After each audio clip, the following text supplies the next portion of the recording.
Bonjour, bienvenue à cette première capsule sur la fonction quadratique. La fonction quadratique, vous l'avez déjà travaillée lors du cours de CST, mais on va pousser les notions un petit peu plus loin ici en SN.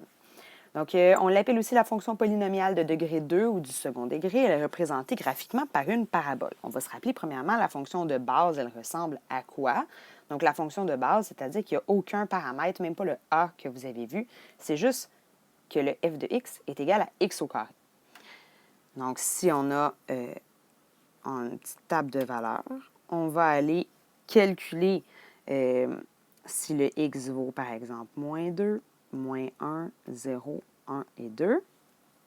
Donc, on remplace le x par moins 2 dans la règle. Si le x vaut moins 2, élevé au carré, c'est tout le moins 2 qui est élevé au carré. Donc, c'est comme s'il y avait une parenthèse. Ça donne un positif. Si le x vaut moins 1 au carré, ça fait 1. 0 au carré, ça fait 0. 1 au carré, ça fait 1. 2 au carré, ça fait 4. On remarque ici une certaine symétrie dans le y. Effectivement, il y a un axe de symétrie qui passe par le sommet de la parabole. Si on va représenter ça graphiquement, on commence par se dessiner deux axes. Donc, f de x et l'axe des x. Remarquez que je l'ai dessiné quand même assez bas. L'axe des x, pourquoi? Parce que le y n'est pas négatif là-dedans, dans la fonction de base. Donc, ça passe par 0, 0.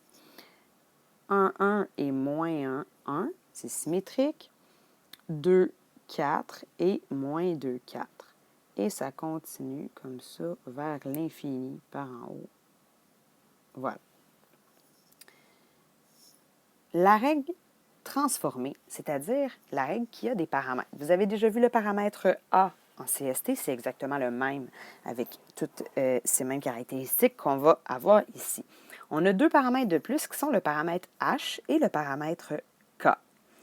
Pour ce qui est du H, si on regarde la règle transformée, on remarque que le H, il est soustrait.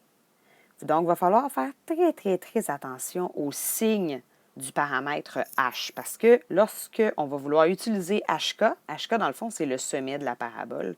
C'est ce qu'il y a de sympathique, ce point-là. Lorsqu'on va vouloir l'utiliser, il va falloir que le H ait le bon signe. Pour ce qui est du K, ça va être assez simple à voir, puisqu'il y a un plus dans la règle. Mais le H, va toujours falloir faire attention. Par exemple, si on a une règle dans laquelle, dans la parenthèse, on a x moins 3 à la 2 avec un certain K puis un certain A, bien le H, il va valoir tout simplement 3. Mais si dans la règle, on a x plus 3, bien, vu que d'habitude, c'est supposé d'être un moins, ça veut dire que le H, il vaut moins 3. Parce que moins 3, ça fait plus. Donc, il va falloir tout le temps penser au signe contraire de ce qu'on voit. Donc, le H et le K, en général, le H et le K qu'on va retrouver dans plein d'autres fonctions, ils ont toujours le même rôle. Donc, le H, pour la parabole HK, c'est le sommet, mais le H, en général, c'est toujours une translation horizontale par rapport à la fonction de base. Et le K, c'est toujours une translation verticale par rapport à la fonction de base, encore une fois. Ce qui fait qu'ici, ça nous donne notre nouveau sommet. L'axe de symétrie, vous l'aviez vu aussi pour la fonction juste ax carré là, en CST. Donc, l'axe de symétrie, c'était x égale 0, mais vu que là, ce n'est pas centré tout le temps à 0, 0, l'axe de symétrie de la parabole, ça va être x égale h, donc qui passe par le sommet tel que dessiné ici. Pour ce qui est du paramètre A, je ne reviendrai pas trop là-dessus, vous l'aviez déjà amplement vu. Donc, si le A est positif, la parabole est ouverte vers le haut. Si le A est négatif, elle est ouverte vers le bas.